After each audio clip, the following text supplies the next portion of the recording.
Yun.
Magandang gabi po sa lahat. Ito nga pala ang Iloilo Dispensation of Grace Bible Church. At andito po tayo sa 7040 7th Street, Lawaan Village, Balantang, Haro. Yan po yung lugar po kung saan tayo nag-iipon, nagko-congregate, congregationally, nagba-Bible study. At again, we would like to thank God for this opportunity that we can have our Bible study. At ngayon ay Saturday, July 20, 2024. Yan po ang ating date ngayon. At sa mga nagsiselebrate po ng birthdays nila, happy birthday po sa inyong lahat. At sa mga friends po natin na kasabay natin ngayon, magandang gabi po sa inyong lahat, sa ating mga kapatid in Christ. Salamat po sa inyong pag-join muli sa ating Bible study. At praying po na yung mga Bible studies po natin ay makakapagbigay po ng kaliwanagan, ng enlightenment sa mga maraming maling turo na naturo po sa atin ng mga denominations. Kasi po, alam naman natin na halos lahat tayo ay galing po sa mga religious group, mga denominations, at we are so thankful that we learn, natuto tayong mag-rightly divide ng salita ng Panginoon. Ang tanging pamamaraan na itinuturo ng Panginoon kung paano tayo mag-study ng kanyang King James Bible, and according to him, as per his instruction to Timothy through Apostle Paul, that we must rightly divide the word of truth so that we can have clear understanding of what was God's instruction to Israel in time past, and what is God's instruction to us in this present dispensation of the grace of God. Kaya nga po ay dapat talaga, kaya hindi po yan nilagay dyan sa Bible, ang instruction na yan sa 2 Timothy chapter 2 verse 15, kung hindi po yan importante. The truth is that all other evil translation, ay inaalis nila yung 2 Timothy 2:15 or pinapalitan nila ng ibang mga words na hindi talaga matuto ang mga nagbabasa how to study the Word of God. And the only instruction right now na makikita natin yan, na tama na instruction, is in King James Bible 16:11. Yan po ang sabi ng Panginoon, that we must rightly divide His words, no? So that we can have clear understanding of what God is saying actually to us in this dispensation of the grace of God. And those instructions that we can read, no, other than Romans to Philemon, are for our learning. Okay? Para sa ating learning, information na makukuha natin. Okay? But not for our obedience. So, ito yung church na natatangi dito sa Iloilo na nagtuturo ng tamang gospel, na yung tao, no, sa panahon ito ng dispensation of the grace of God ay maliligtas po lamang ang kanyang kaluluwa if that person ay mananampalataya na si Jesus Christ ay namatay, bayad ng kanyang kasalanan, at siya ay inilibing at nabuhay muli sa ikatlong araw upang tayo ay bigyan ng buhay na walang hanggan. Okay? At lahat na mag-believe po ng gospel na yan, no? Ang sabi sa Bible ay ibabaptize ng Holy Spirit. Ibig sabihin ng baptize, i-join, isasama sa church ni Jesus Christ na tinatawag sa Bible na body of Christ. Okay? Kaya, yung magtatanong ka, ano ba ang tamang church ngayon? There is only one church sa Bible that is actually operational in this dispensation of the grace of God upang ako ay maligtas. At ang church na yan, ang mga naligtas na nananampalataya sa gospel of the grace of God ay inilagay, no? Na i-join together in that particular church, and that church is no other than the body of Christ. Okay? So, sana po, kung hindi pa po kayo ligtas, ay yan lang po inyo gagawin, no? There is no need to become a member of a denomination, religious group, but just believe that Jesus Christ died for your sins, He was buried and rose again the third day to give us eternal life. Yan po ang tanging gospel na makapagligtas ng kaluluwa ngayon. Thank you so much.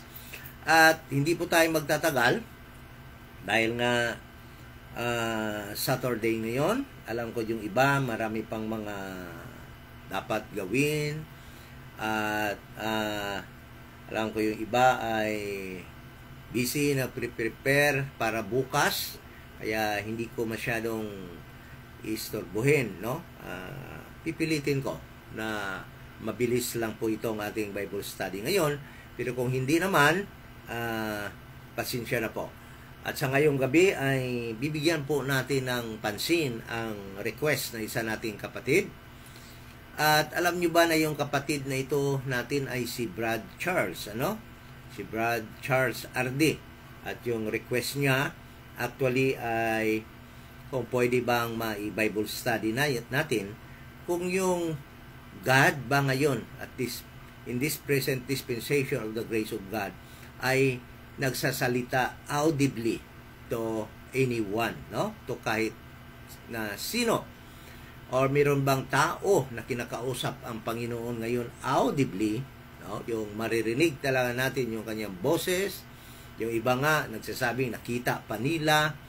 Ay totoo ba yun? Nangyayari ba ngayon sa panahon ito ng dispensation of the grace of God?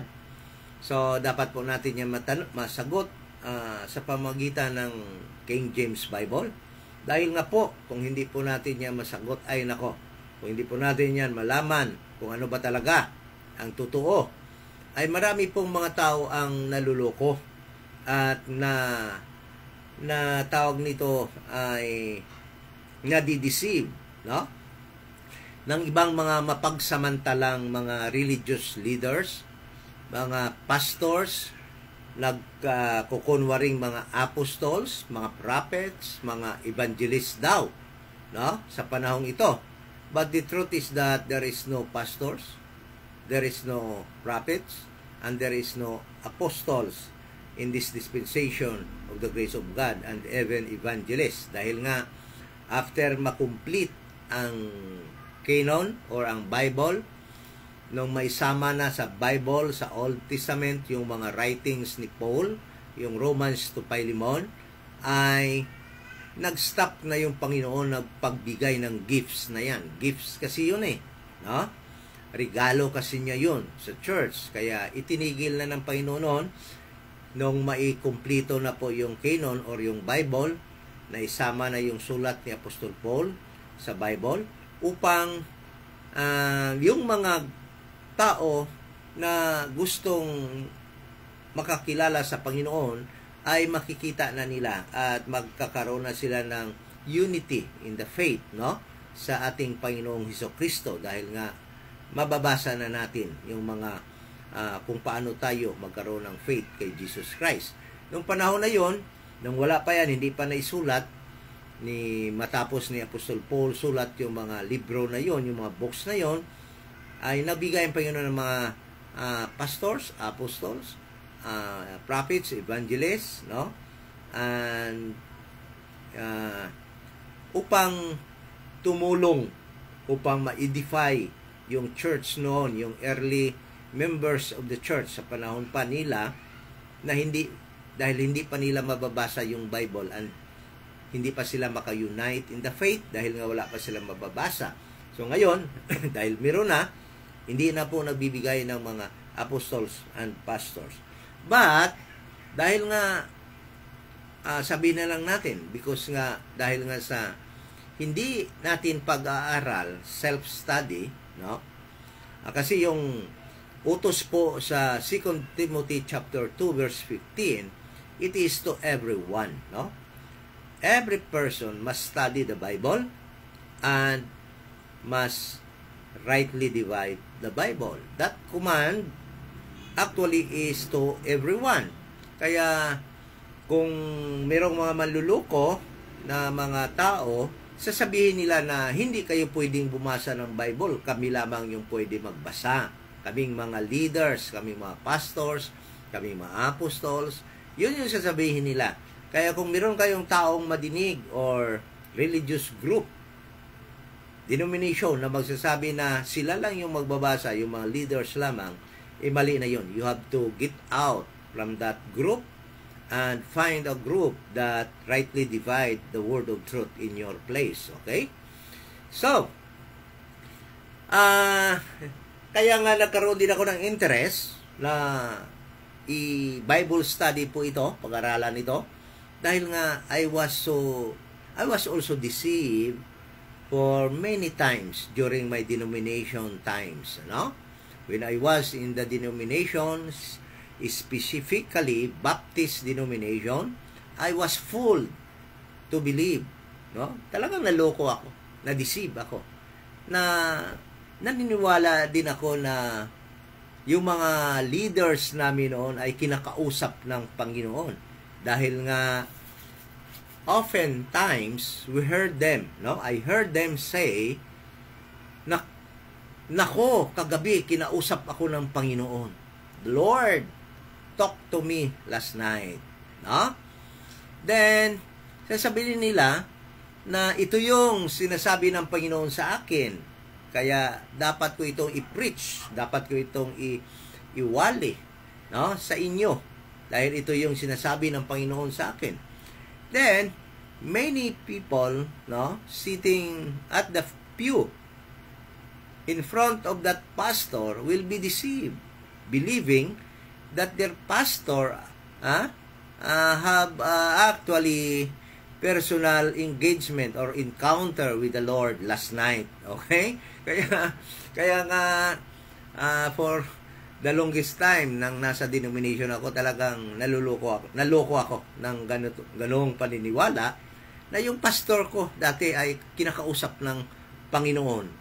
Dahil nga sa pag-aaralan natin ngayon, makita natin na in this dispensation of the grace of God, God does not speak to anyone. Okay? And I will prove it through our study tonight. Ano? using King James Bible. So, di na tayo magtatagal.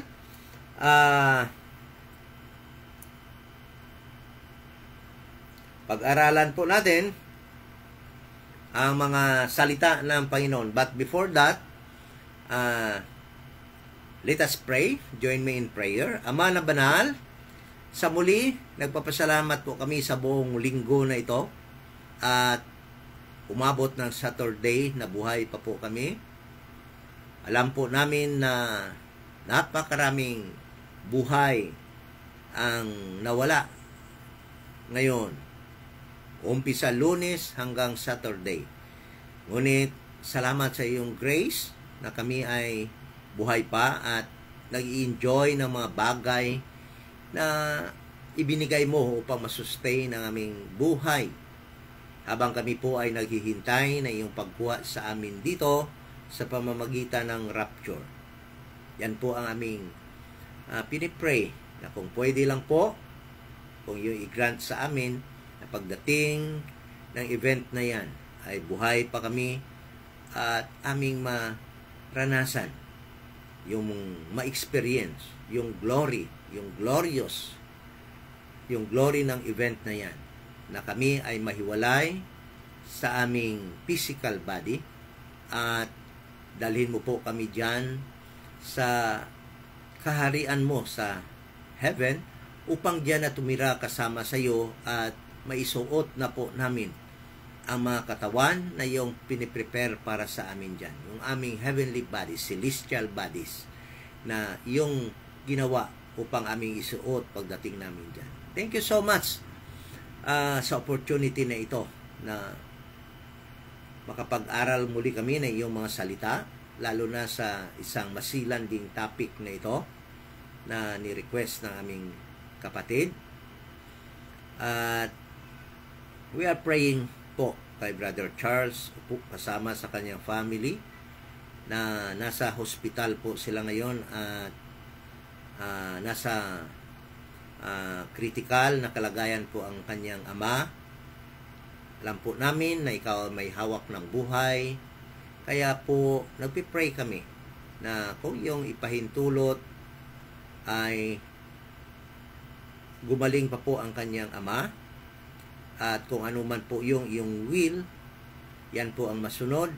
Ang prayer lang po namin muli, dagdag na paghingi sa iyo, patibayin mo na lang po ang pwede din ang kalooban ng buong pamilya, kung ano man po ang iyong mga kagustuhan na mangyari sa kanilang ama. Okay? Thank you so much po sa opportunity na ito, na sana po ay maliwanagan kami sa topic nito. Salamat sa mga kapatid at sa mga friends namin na makatunghay sa aming pag-aaral na ito. We pray in Jesus' name. Amen. So, ay appeal nga pala po sa mga kapatid natin. Kung pwede po, include Brother Charles at saka ang kanyang family, Season family. Ang kanyang name po ng kanyang papa ay si Manuel Choa Season. Kung pwede po, include in your prayer. If God willing, na gumaling pa po ang kanyang si Manuel Choa Season po, ang father ni Brother Charles. Siguro naman kilalang-kilala po ninyo si Brother Charles, yan pong Charles RD. Yan pong RD Charles, sa kanya po yan. Ang account na yan sa Facebook. Kaya we are praying po na sana makasama natin siya ngayong gabi sa Bible study. But alam natin na nasa medyo busy na sitwasyon po sila dahil nga po sa nangyari sa kanyang ama na nasa hospital po ngayon. So, patuloy po tayo sa ating Bible study. So, nasabi ko na, kailangan, there is a need for us to be informed, what really God is doing today. Is God, does God speak to us, or to anyone in this dispensation of the grace of God? Dahil nga po, napakaraming sabihin na lamang natin na gustong sumikat, and that is, no, one way of making yourself famous, no? That is one way of making yourself famous if you will be able to convince your members, your group, that God is talking to you, no? Kaya nga madidinig yan natin karamihan sa mga leaders ng mga denomination, ng mga religious group, na kinausap ako ng Panginoon kagabi, or kinausap ako ng Panginoon last month, kinausap ako ng Panginoon through vision, kinausap ako ng Panginoon through dreams, no? So, at tayo naman, kung hindi natin alam yan at maniwala tayo sa pastor or sino mang mga religious leader na yan, talagang madali tayong maluko. Dahil, ikaw ba kukontra ka pa ba? Or kukontradict ka pa ba sa sabihin ng pastor na yan, or ng tao na yan, or ng religious leader na yan, na kinakausap ng Panginoon? Definitely, you will actually tawag dito, you will put yourself under him. Okay? Nasa ilalim niya, o sa kanya, under his disposition. Kasi hindi ka ba natatakot sa taong kinakausap ng Panginoon? At yan yung ginagamit nila actually to fool people, to deceive people, to make them obey and follow what they will say. Di ba? Yan yung, kasi, ikaw ba naman kagaya nga, I will give you a secular example. Human. Pananglitan, or there is an instance na yung may isang taong darating sa iyo at sasabihin niya, galing ako sa opisina ni Presidente Marcos at sinabihan ako ni Presidente Marcos, ganito yung gagawin, ganito yung gagawin. Hindi ka ba susunod doon? Galing yung kay Marcos? Galing yun sa ating Presidente? No? So, yung pinakamadali dyan is that you will be deceived and you will believe the wrong instruction, information. You will believe or follow what he will say or order because he came from the office of the president. Ganon din yung ginagawa. Ganon din yung example nito. Pag hindi natin malalaman sa Bible na kung ano ba talaga. Talaga bang may kinakausap ang Panginoon ngayon? Meron ba mga special people sa panahon ngayon na kinakausap ng Panginoon at magbibigay siya doon ng instructions what to do? Meron bang ganun ngayon sa panahon ito natin? Okay. So, let us consider. Let us now go into the words of God, no? To give us the answer. Hindi po tayo pwedeng tayong sasagot yan. Ang pwede lamang sumagot na may authority actually is the Word of God. So, let us now begin reading verses to prove that there is no person, there is no special person in this time that God talk with, no? And give his instruction to any group of people. Okay? So, let us start. Let us begin reading Hebrews chapter 1, verse 1 and 2. Sabi dito, ito yung verse na babasahin natin. This will give us information how God, no, actually had spoken throughout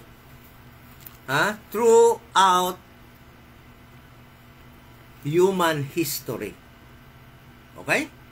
Dito sa verse na ito, Hebrews chapter 1, verse 1 and 2, dito natin makikita kung paano yung Panginoon, yung God, nagsalita sa tao through the entire human history. Okay?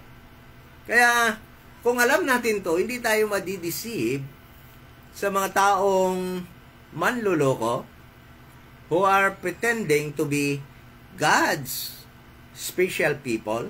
Ito yung palatandaan nyo. Palatandaan na ang tao is a deceiver. Ang tao ay manluloko. Ang tao ay gusto lamang maangkin ang inyong respect or takot upang kayo ay mamanipulate is this. When a person will say, I am a man of God. Okay? Oh. Ano ba yung dating sa iyo pag sinabi niyang I am a man of God? He is putting himself above anybody because not all people, is man of God. So, ibig sabihin, pag yung tao nag-claim na siya ay man of God, manluloko yan. Huwag kang maniwala dyan. At sasabihin ko sa inyo, saan ba nanggagaling yung mga words na yan? Saan ba nanggagaling yung mga salita na yan karamihan? Sa mga pastors. Sa mga religious leaders. Why? What is their purpose? To manipulate you. To make you believe what they will say. To make you follow what order they should command to you. Kung anong order. Kasi man of God, hindi mo susundin, delikado ka. O, di ba? So, para hindi tayo maloko ngayon, join me in this Bible study. Let us read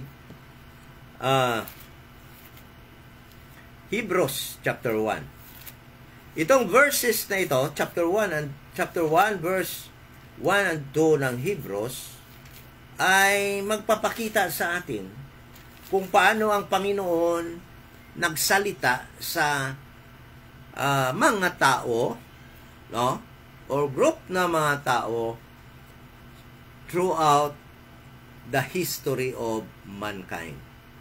Okay? So sabi dito, God, and by the way, the writer of Hebrew is God. There is a human author of this book, but God did not put who he was, who wrote the book of Hebrew. Ipinakikilala ng Panginoon dito that he wrote the book of Hebrews. Why? Because, alam nyo, yung style ng Jewish, yung culture nila to write a letter, yung nagsulat ng letter ay ipinakilala ang kanyang sarili first, kagaya ng libro ni Apostol Paul. Tingnan mo yung mga libro ni Apostol Paul. Yan. Sa 1 Corinthians, sa Romans, chapter 1, in first verses, chapter 2, chapter 3, chapter 4, verse 1, sa lahat ng libro ni Apostol Paul na sinulat in chapter 1, verse 1, 2, 3 to 4, yan yung mga verses na yan, makikita mo na kagad na ipinikilala ni Apostol Paul na siya ang sumulat ng mga books na yan. That is their way of writing a book or a letter. So dito, sa book of Hebrew, ipinakilala ng Panginoon ang sarili niya. Sabi niya, God, who at sundry times, so God is the writer of the book of Hebrew, using human author, unknown human author, hindi niya pinakilala. Alam mo naman yung mga books ng prophets, ipinakilala pa rin yung nagsulat, kagaya ng Isaiah, Jeremiah, Micah, di ba? Malakay, Isra, Joshua, Esther. So, yung mga author pinakilala, ano? But dito, walang human author na pinakilala because God, no? Gusto niya na siya mismo ang makilala na author or writer ng Book of Hebrew.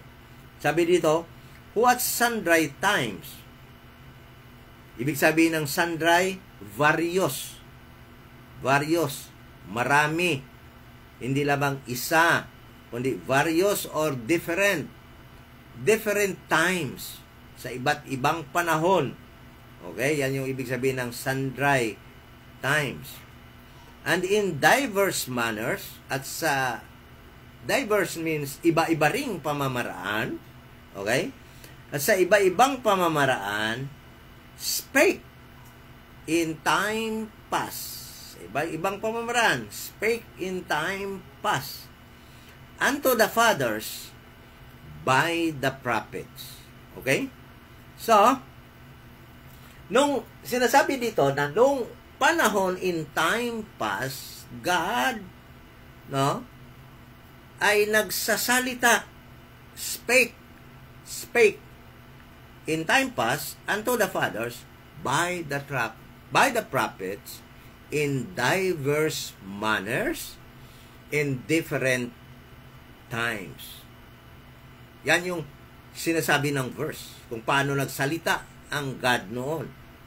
So, titingnan natin ngayon, paano nga ba yung mga ano bang panahon? So, titingnan mo natin yung sundry times. Ano ba ibig sabihin? Ibig sabihin noon, nung panahon ni Noah, nung panahon ni Adam, nagsasalita ang Panginoon. Umpisa na lang natin.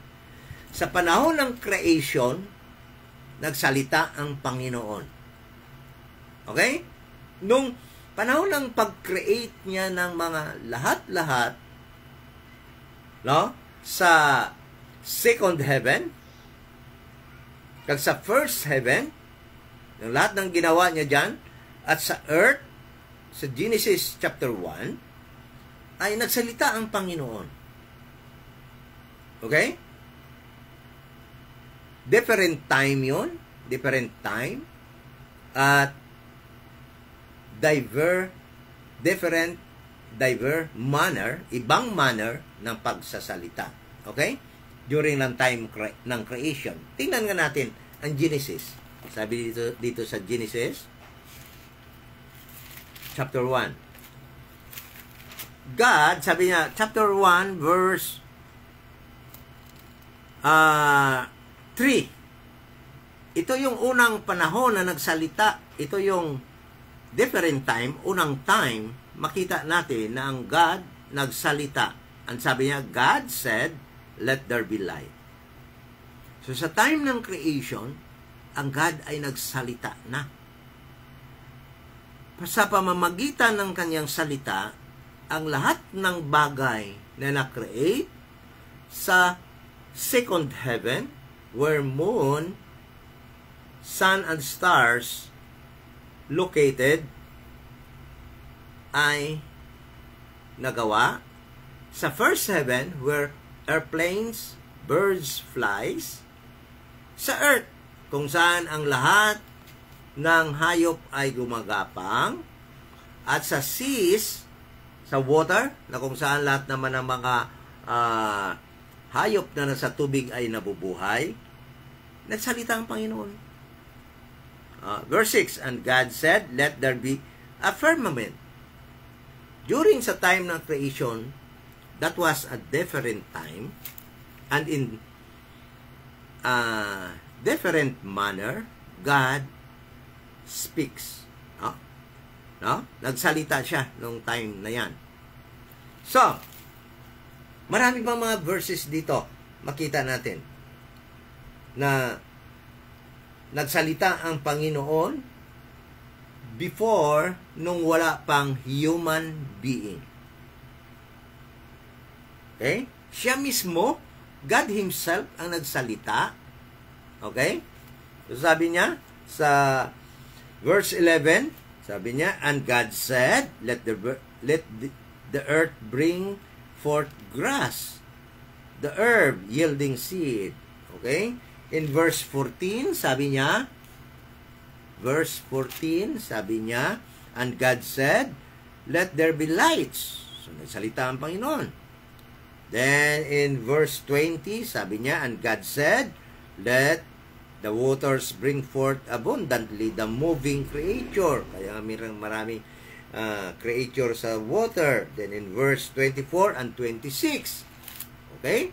Sabi dito sa verse 24, and God said, let the earth bring forth living creature after this kind. In verse 26, and God said, let us make man in our image. Okay? Yan yung huling salita ng Panginoon na wala pang tao. Then, nung mayroong tao, no, He Himself, personally, no, ay kinausap yung tao.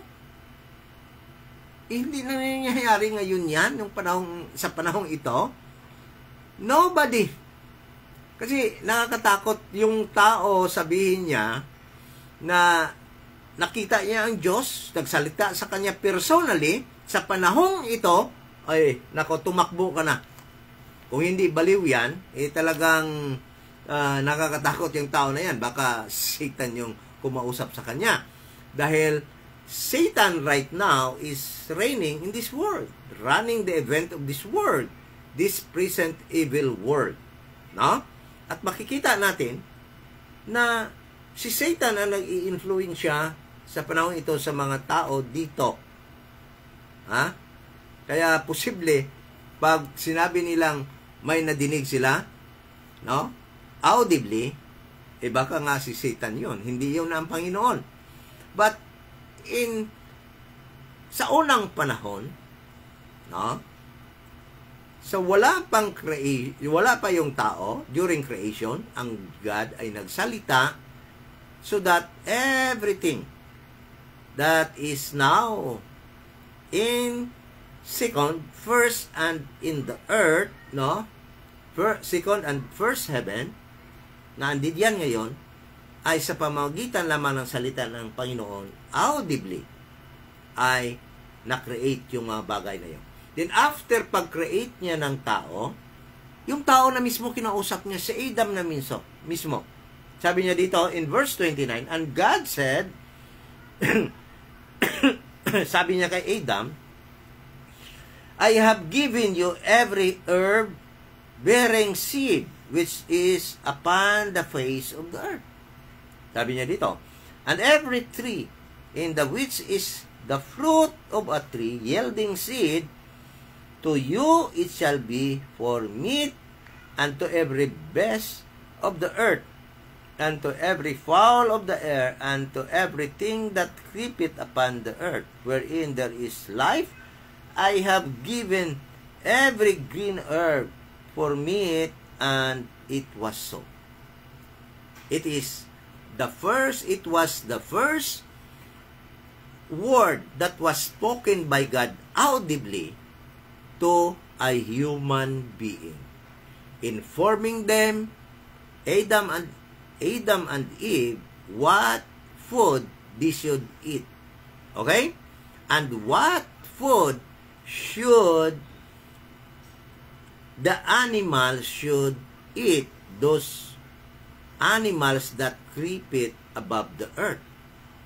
So yung kakainin nila, herbs. Kaya nung panahon na yon, sigurado ko yung lion, yung tiger, yung mga carnivorous animals ngayon, ay hindi pa talaga kumakain noon yan ng mga karne. Dahil sabi ng Panginoon dito, yung kakainin nila ay mga green herbs, yung mga halaman lamang yung kakainin nila. Okay? So, then, makita natin, no? In Genesis chapter 29, yun yung unang pagsalita sa tao. Then in Genesis 3 verse 14, diyan natin mauna makita na naman yung first words, negative words that was spoken by God to human being. Tingnan mo, Genesis 3:14. Ito yung una nating makikitang negative words from God, no? Or sabihin na natin hindi magandang mga words galing sa Panginoon. Sabi niya dito, and the Lord God said unto the serpent, because thou hast done this, thou art cursed above all cattle, and above every beast of the field. Upon thy belly shalt thou go, and thus shalt thou eat, sabi dito, all the days of thy life. Verse 15, and I will put enmity between thee and the woman, and between thy seed and her seed, it shall bruise thy head, and thou shalt bruise his heel. And to the woman he said, I will greatly multiply thy sorrow, and thy conception in sorrow. Thou shalt bring forth children, and thy desire shall be to thy husband, and he shall rule over thee. Verse 17, another negative words from God. And unto Adam he said, because thou hast hearkened unto the voice of thy wife, and hast eaten of the tree of which I commanded thee, saying, thou shalt not eat of it, cursed is the ground for thy sake. No? In sorrow shalt thou eat of it all the days of thy life. So, yun. During the time God spoke to human being personally. How blessed, no? These people were. Napaka-blessed nila kung tutuusin. Bakit? Dahil nga nadinig nila mismo yung Panginoon na nagsasalita sa kanila audibly. Sino pa yung mga tao na yon? Si Abel, 'di ba? Kahit na nga si Cain na sabihin na lang natin na rebelde, ngunit nakadinig ng salita ng Panginoon audibly during the time. And to tell you frankly, yung panahon na ito, hindi na nangyayari ngayon na ang Panginoon magsasalita to an individual person or to anyone, because they are something special unto God. Wala na special sa Panginoon ngayon. Pare-pareho ngayon yung tao at this moment of time. No? Kaya yung leader nyo sa simbahan, sa denomination kung saan kayo, o kahit saang RD group na sabihin nating nagra-rightly divide, but that leader, no, that person, no, will claim that he is above other than other members of the body of Christ. Nako, nakakatakot yan. Ha? Paano ka makasabing above ka? Ha? Than other members of the body of Christ. Na yung Bible na bababasa mo, ay nababasa din nila. Yung information na makukuha mo, ay pwede rin nila makukuha. Ha? Wala ka namang special revelation galing sa Panginoon. So, yung nakakatakot is that pagka yung RD, kahit sinong RD, kahit sinong denomination, kahit sinong leader of religious group that will claim that God talked to him personally and give instruction to him what to do, then I will tell you, that man or that guy is actually not a servant of God, not a preacher of the Word of God, not an ambassador of the Word of God. Ha? Bakit? Yung habol lang nun, na ilagay nyo siya above you, above the group, at gawin siyang ilalagay siya sa pedestal at para sambahin siya, kilalanin siya na mas mataas kaysa inyo. No. Walang isang nagtuturo ng salita ng Panginoon ngayon na mas mataas kahit kanino pang member ng body ni Christ. Okay? Yung mga kaalaman niya sa pagtuturo, resulta lamang yon ng kanyang pag-aaral. Rightly divided, dispensationally. Walang special sa kanya. Hindi siya anointed by God, and he was not put by God over anybody else. Tandaan natin yan. Kasi yan yung mostly madidinig ko sa mga nagtuturo na talagang gusto nila ilagay yung sarili nila above other members of the body of Christ. Gusto nilang kilalanin sila na mas mataas kaysa ibang members ng body of Christ. But that is not true. Dahil lahat ng tao ay may access ngayon sa instruction ng Panginoon. Yung kailangan mo lang gawin is that magkugi, magsipag. You must be industrious in studying the Word of God. Yun lang ang iyong ikinatataas, but you are not above anybody na para sambahin ng kung sino mang ibang members of the body of Christ. Okay? So sa panahon na yon, God Himself spoke to different people personally and audibly. Madidinig talaga nila na nagsasalita ang Panginoon. Dahil nga wala pang mababasang salita ng Panginoon noon ng time na yon. Nung panahon ng Genesis na ito, nung wala pa si Moses, wala pang salita ng Panginoon na naisusulat.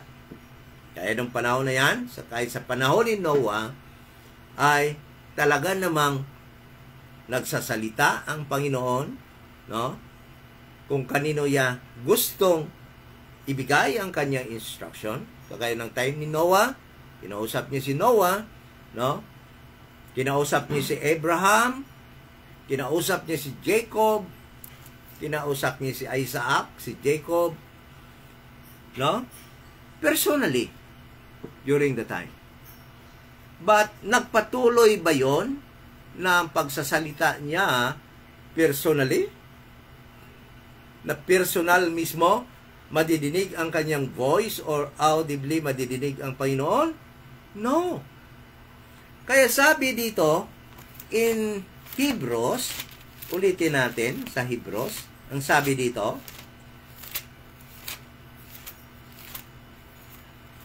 sabi sa Book of Hebrews, chapter 1, verse 1, basahin natin ulit, pasensya na, no? Medyo, basahin natin ulit. Sabi nito, God who in sundry times, different, various period of times, no? Iba-iba rin yung pamamaraan niya sa pagsalita. Diverse manners sa pagsalita sa mga tao in time past. Referring to,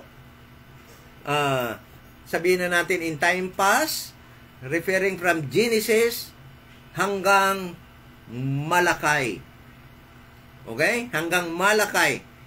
Kasi yan yung time pass yan. Yan yung time pass. Okay? Na sinasabi dito. Then, although na yung Matthew, Mark, Luke, and John, hanggang doon sa Acts chapter 7, chapter 8, time pass pa yon. But that, ibig sabihin, ang time pass is divided into two sections. Time pass, Genesis up to Acts chapter Genesis, time pass Genesis up to Malakay, then time pass Matthew hanggang Acts chapter 8. Okay? So, pagdating dito sa time pass from Genesis to Malakay, dalawang uri ang pagsasalita ng Panginoon sa mga tao. Unang-una, personally, audibly. Pangalawa, through His prophets. Sa mga propeta niya, kagaya nila ni Samuel, okay? Kagaya ni Samuel. Sino pa yung mga sunod na mga propeta patapos kay Samuel? Sa mga judges noong panahon na yon, kasi consider din yan ng mga prophets, yung mga judges. Sa panahon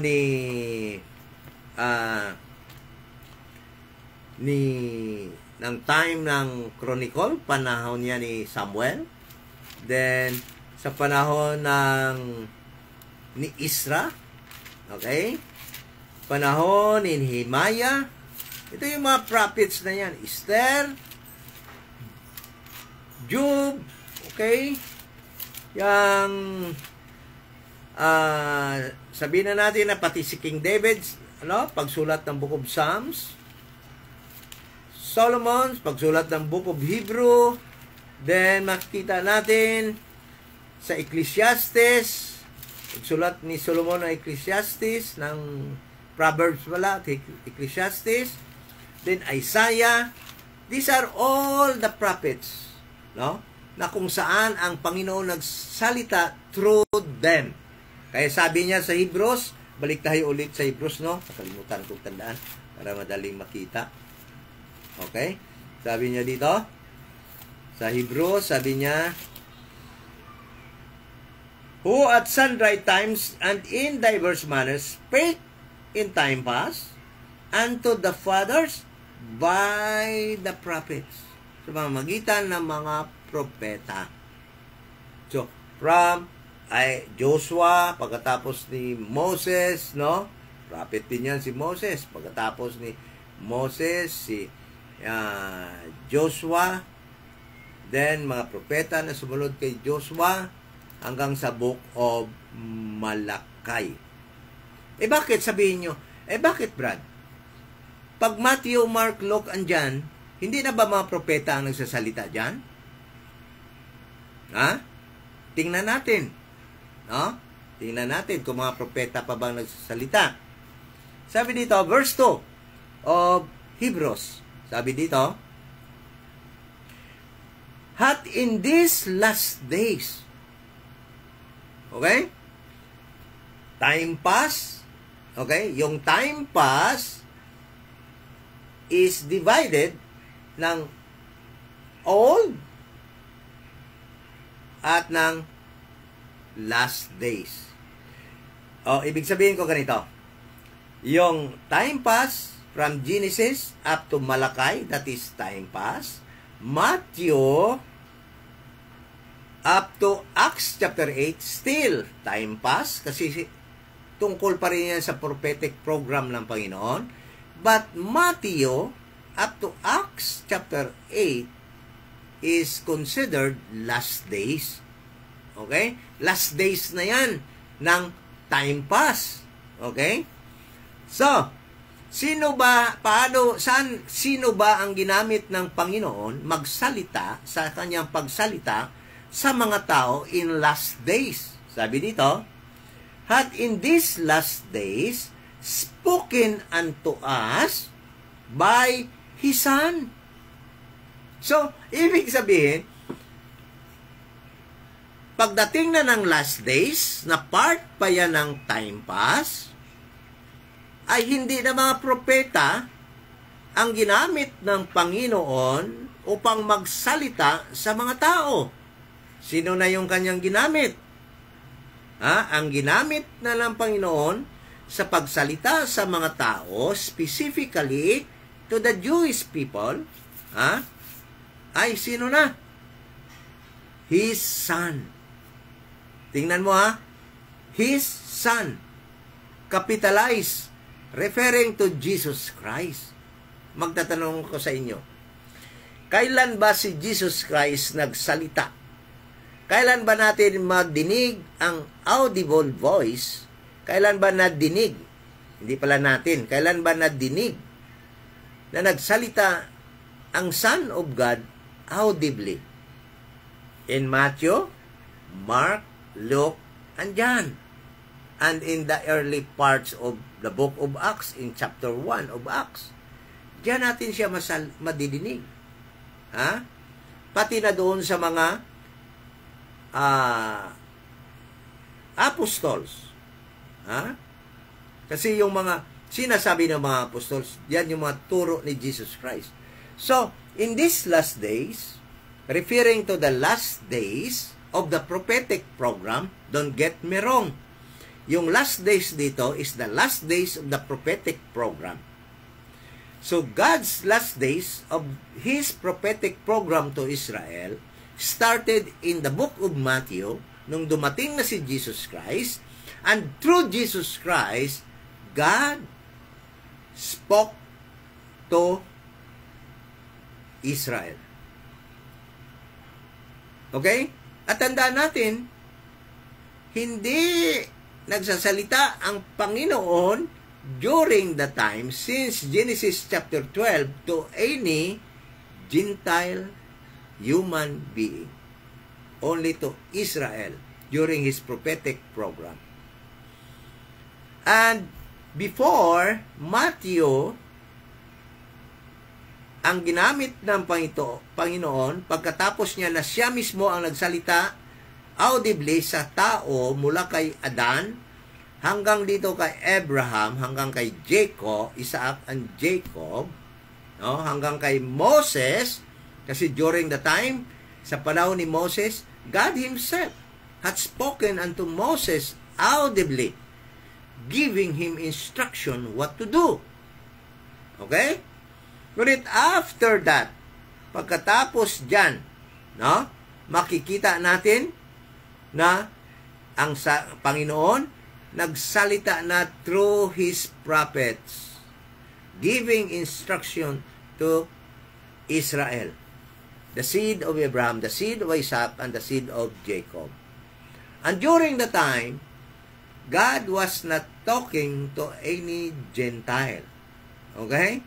So, pagdating na nung last days, hindi na ang Diyos, ang God, nagsalita through His prophets, but through His Son. Kaya kaya through this verse, ma-identify natin kung kailan nag-umpisa ang last days. Kaya sabi dito, last days of the prophetic program. Okay? Had in these last days spoken unto us, to the Jewish people, by His Son. So, to determine when the last days of the prophetic program started, okay? Aalamin natin kung kailan umpisa nagsalita si Jesus Christ. So, saan ba umpisa madinig ang salita ni Jesus Christ? Kailan nadinig ng tao? Doon sa Matthew, Mark, Luke, and John. Ibig sabihin, umpisa sa Matthew, last days na yon, kasi nagsasalita na dyan si Jesus Christ. And those instruction that was spoken by Jesus Christ came from God the Father. Kasi kaya sabi ni Jesus Christ, ang sinasabi ko galing sa Kanya. Ang ginagawa ko, yan ang instruction niya. Okay? Ng God the Father. Okay? So, yun, yung, kung titingnan nyo, kung paano nagsalita ang Panginoon, is before Abraham, no? Before sa mga prophets, He actually spoken to human audibly, whom He chose, kung sino yung pipiliin niya na kausapin. Si Abraham, si Adam, kinausap niya audibly. Si Abel, si Cain, si Noah, si Abraham, then si Jacob, Isaac, si Jacob, kinausap din niya si Moses. At makita natin after Moses, kinausap din niya si Joshua. Then pagkatapos niyan ay naglagay na siya ng mga prophets, judges, mga prophets din yan. At doon na niya pinaparaan yung pagsasalita sa mga Jews. Kaya sabi dito, spake in time past unto the fathers by the prophets. So, the time past na sinasabi dito, malalaman kagad natin kung hanggang saan ito natigil. Yung time past na ito, ibig sabihin hanggang Malakay. Kasi pagdating ng Matthew, sabi sa verse 2, hath he this last day spoken unto us by his Son. So, pagdating sa Matthew, God spoke to Israel by his Son Jesus Christ. Not already by the prophets, but by his Son himself, Jesus Christ. Okay? So, kailan ba yung last days na yan matatapos? Alam nyo, yung last days na yan, umpisa dyan sa Matthew, hindi pa natapos yan. Hindi pa natatapos yan. At na-postpone yan, yung last days na yan, doon sa Acts chapter 7, na-postpone yan. Yung last days na yan. Kaya tingnan mo, sabi nung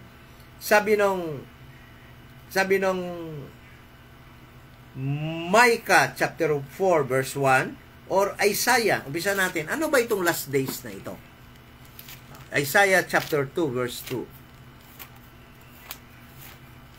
Isaiah chapter 2 verse 2, makikita natin kung ano ba itong last days. Chapter 2 verse 2. Sabi niya, and it shall come to pass, meaning darating pa in the future, when it was spoken by the prophet Isaiah to his people Israel, it was still future. Dahil sabi niya, and it shall come to pass. Shall come to pass, future. In the last days, okay, that the mountain of the Lord's house shall be established in the top of the mountains and shall be exalted above the hills, and all the nations shall flow unto it. So, itong last days na ito refers to the reign of Jesus Christ, that his kingdom will be established in Jerusalem, above, on top of the hill, no? Kasi yung Israel, yung Jerusalem hill yan eh. Kaya Zion, sa taas yan. Okay?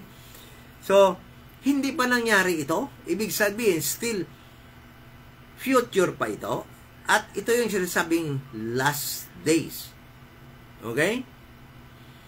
But, nag-umpisa ito, yung last days na ito, na hindi pa nangyayari ngayon dahil hindi pa nga na-establish yung kingdom ni Jesus Christ, that all nations shall flow over this kingdom, no? Hindi pa ito nangyayari. So, ibig sabihin future pa ito. But, nag-umpisa na ito na ibibigay sana sa kanila. Kailan? Nung pagdating ni Jesus Christ. Okay? Kaya, pagdating ni Jesus Christ sa Matthew, Mark, Luke, and John, last days na yon. Yan yung nag-start ng last days. And it will culminate, no?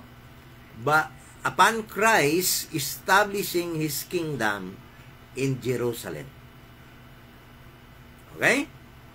Kaya, sabi niya sa Micah 4:1, the same lang naman itong Micah, no?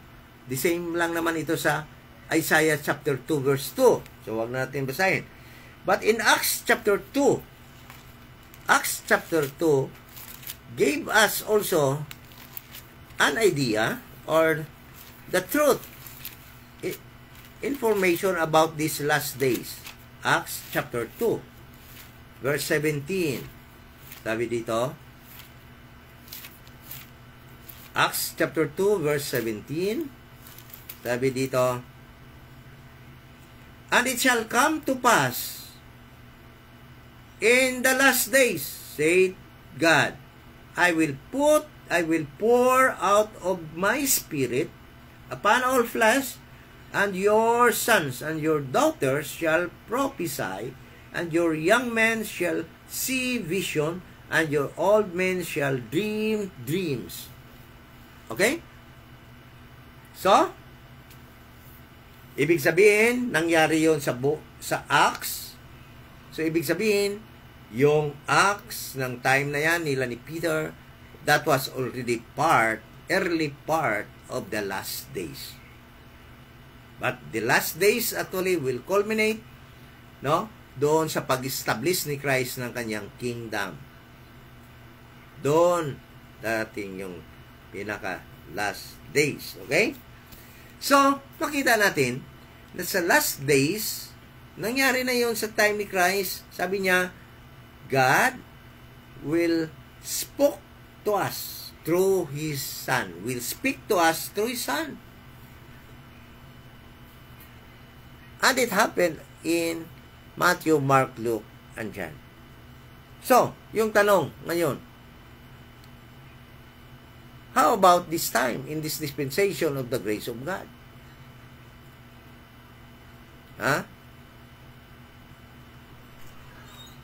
Is Jesus Christ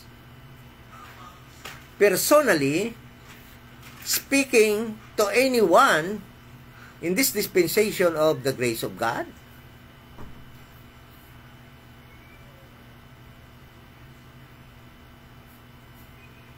Sino lang bang kinausap ni Jesus Christ sa panahon ito ng dispensation of the grace of God?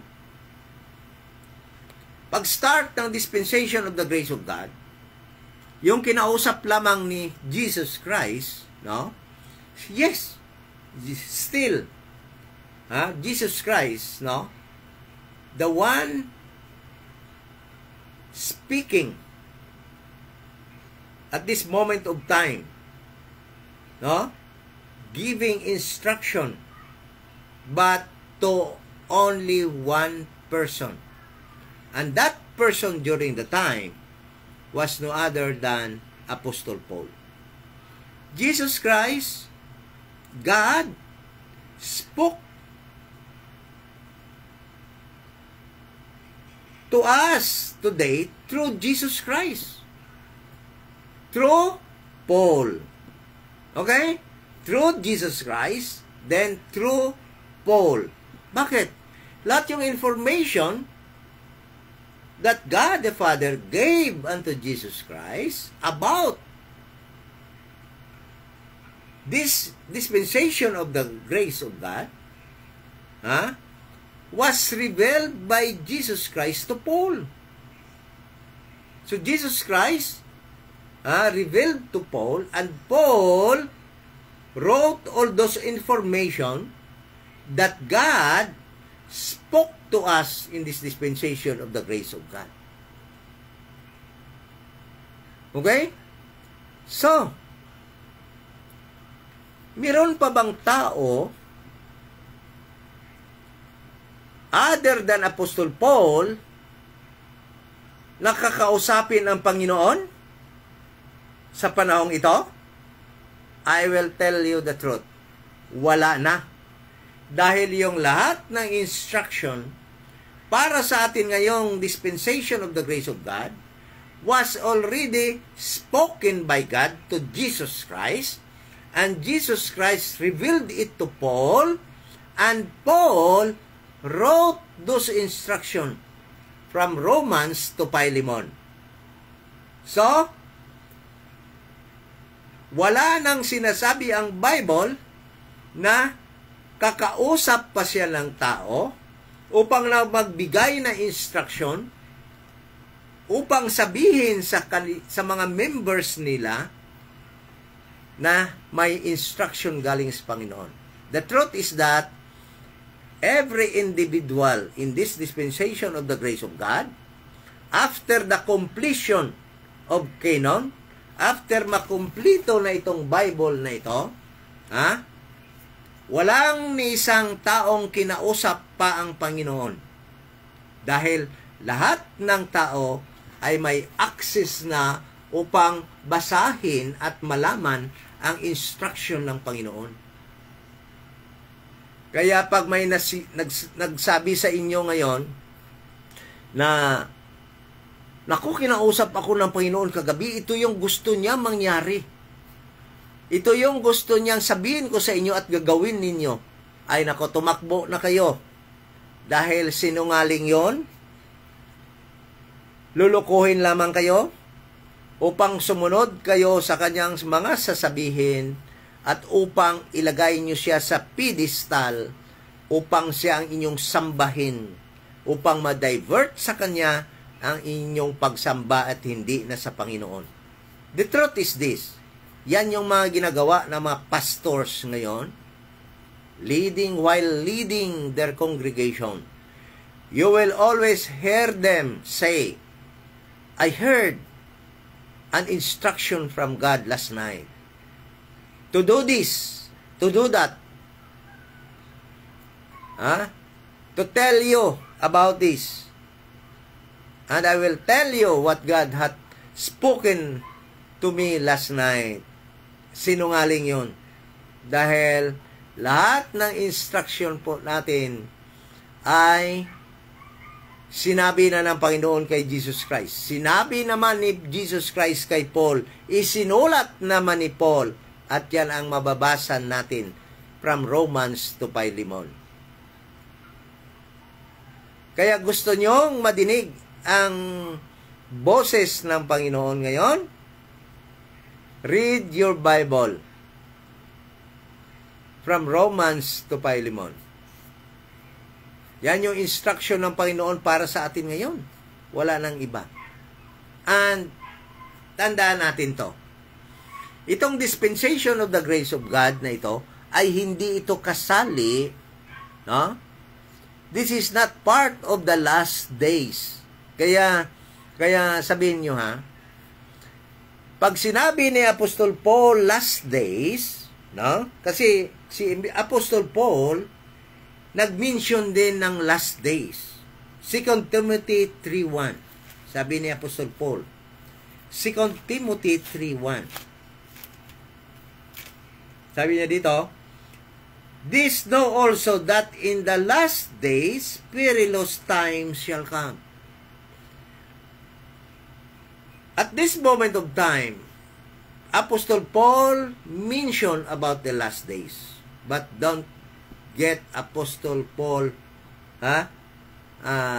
wrong. Apostle Paul was not referring to the last days of the prophetic program. Hindi. Ang sinasabi dito ni Apostle Paul, last days ng dispensation of the grace of God. Okay? Starting in Acts chapter 9, nag-umpisa ang dispensation of the grace of God. At before the rapture, sinasabi na Apostle Paul, yan yung last days of the dispensation of the grace of God that he mentioned in 2 Timothy chapter 3 verse 1.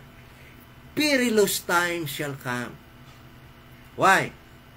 Because during the time, sabi niya, for men shall be lovers of their own selves. Is that true ngayon? Makikita na ba natin yan ngayon sa mga tao? Lovers of their own selves. Covetous, boasters, proud, blasphemers, disobedient to parents, unthankful, unholy. Ay makikita na natin yan ngayon. Ibig sabihin, we are in the last days of the mystery program, the dispensation of the grace of God. Okay? So, yung last days, so, ibig sabihin, ang dispensation of the grace of God, ang completion, makumplito ang dispensation of the grace of God, ay mauuna pa ito kumplito, no? Matatapos kaysa last days ng prophetic program. Dahil nga yung last days ng prophetic program na postponed in Acts chapter 7, and it will continue after the rapture of the church, the body of Christ, sa pagkatapos nitong mystery program, then tribulation, the 70th week of Daniel will start, and that is the restart, pag-umpisa ulit pagpatuloy ng na-postponed na last days sa Acts chapter 2 verse 17. Okay? At sa time na yan, again, God will speak through His prophets. Magsasalita naman ang Panginoon sa pamagitan ng kaniyang mga prophets. Sino mga prophets niya dyan? The two witnesses, the 144,000. They will actually preach to the group of Jewish people, to the nation Israel. Again, the Gentiles will be set aside during the time, and again, they will be saved by the Old Testament or through the system in the prophetic program, how a Gentile can be saved. They will bless Israel, okay? So that they will be saved. Yung pamamaraan doon sa Old Testament will again resume sa tribulation period. How a Gentile can be saved. So, throughout the history of mankind, makikita natin kung paano ang Panginoon nagsalita sa mga tao. Makikita natin that in this dispensation of the grace of God, ang Panginoon nagbigay ng instruction, nagbigay ng instruction para sa dispensation of the grace of God. Makita natin that it was given by God to Jesus Christ. It was fully understood by Jesus Christ when He ascended unto heaven. Then He came down to the earth many times and revealed it unto Paul. Unto Paul. Isang tao lang ang kanyang nirevealan yan. Okay? Then, Paul wrote those information, and it can be read today from Romans to Philemon. Hindi natin makikita na yung Panginoon ngayon ay nagsasalita audibly to anyone in this dispensation of the grace of God. I will tell you frankly, it is Satan, the devil, who is active running the event of this world, of this evil world, the one actually na kumakausap ng mga tao. Kaya pag sinabi nila na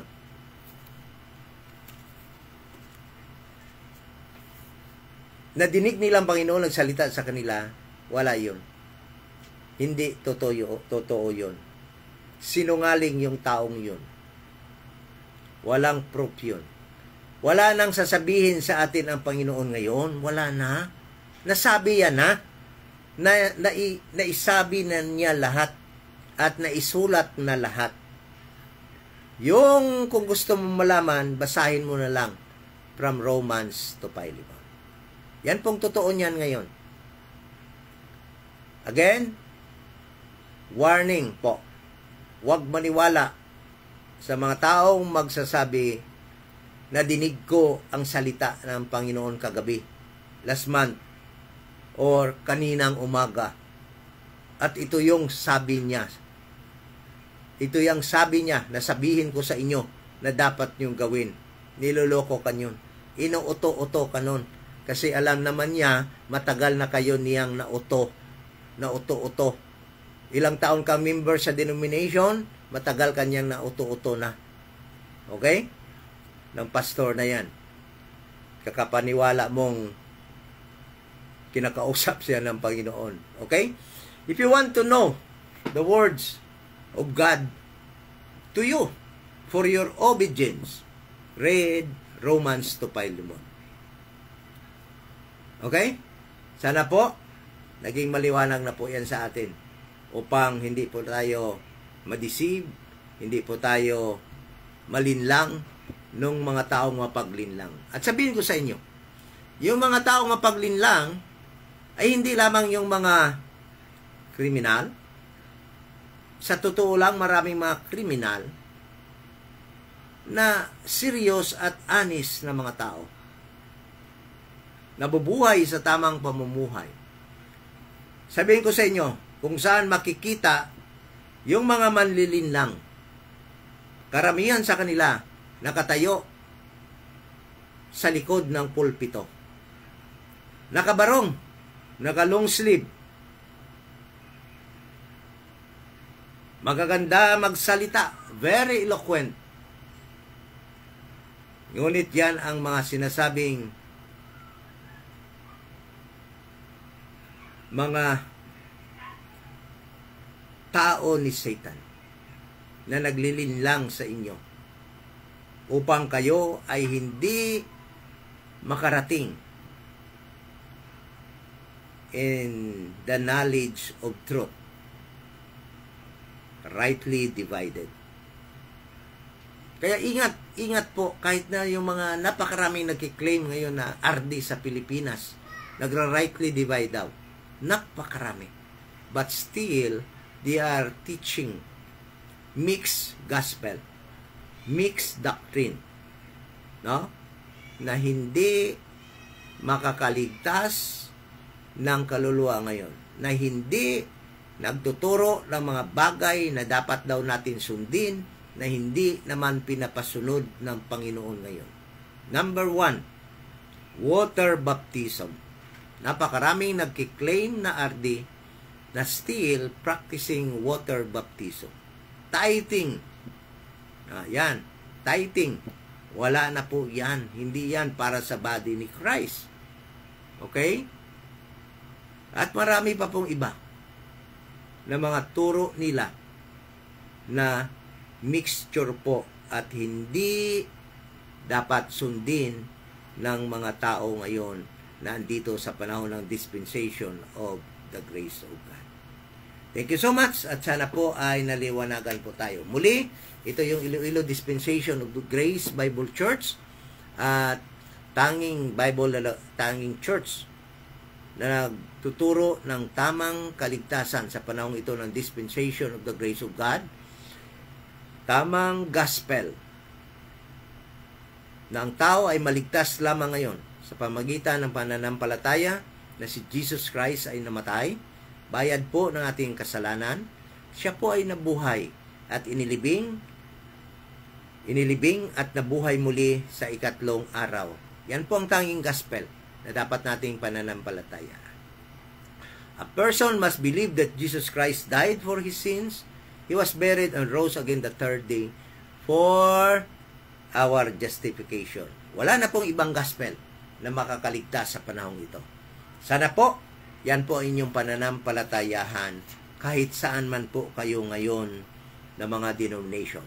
At maghanap po kayo ng church or group of people na nagtuturo ng Bible rightly divided in your place. At doon po kayo mag-join sa kanila. Dahil yan po ang totoong members of the church, the body of Christ. Sabihin ko sa inyo, Baptist is not a member of the church, the body of Christ. Unless there is a person, there is an individual na nandidiyan na nag-believe sa gospel of the grace of God, na kahit andyan pa siya sa grupo na yan.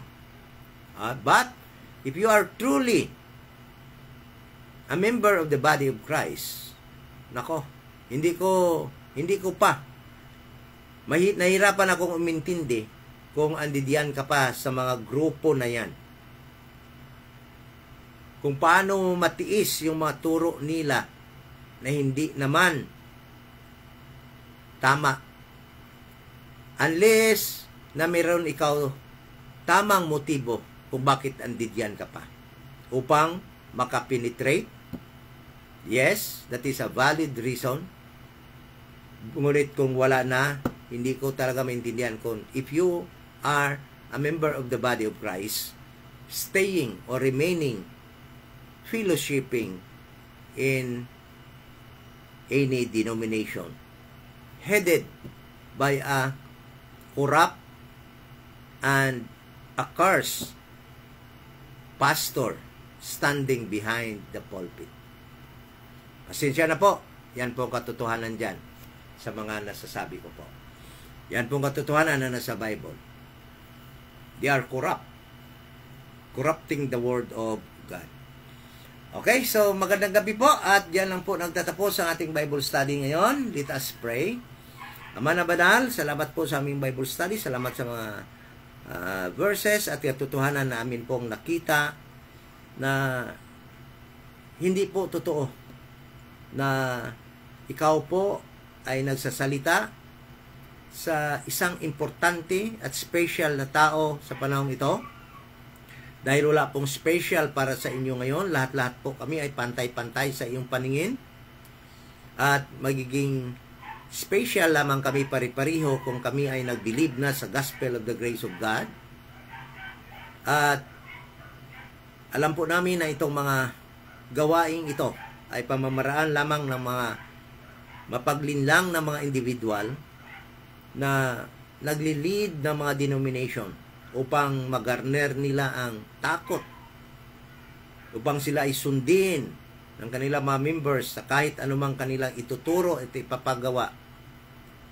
Sana po ay magkaroon kami ng freedom sa ganitong mga turo at matutunan po namin sundin lamang ang turo mo kay Apostol Paul, dahil yan po ang mga instruction for our obedience in this dispensation of the grace of God. At marami pong mga denomination leaders na ini-immerse kami, lalo na yung mga na-deceive nila sa mga turo, sa mga dapat gawin na hindi mo naman pinagagawa sa amin, kundi pinagawa mo lamang sa iyong covenanted people Israel in time past and in the coming future sa pag-resume ng prophetic program during sa pag-start ng tribulation period. Thank you so much sa panahong ito ng grace na kung saan nagdi-dispense ka lamang ng grasya and mercy na kami ay kahit andyan pa sa aming flesh ay yung isiniperate ang aming soul na hindi na po mapiktuhan ng mga kasalanan na magawa ng aming flesh. Kaya dahil dyan, nagiging righteous kami sa iyong paningin. At salamat sa ginawa ni Jesus Christ upang mangyari yan sa amin. Upang maging totoo yan sa amin. Doon sa kanyang pagkamatay doon sa Calvary. Upang ibigay ang kanyang blood. Upang malinis po kami sa aming mga kasalanan. Thank you so much in the name of Jesus Christ.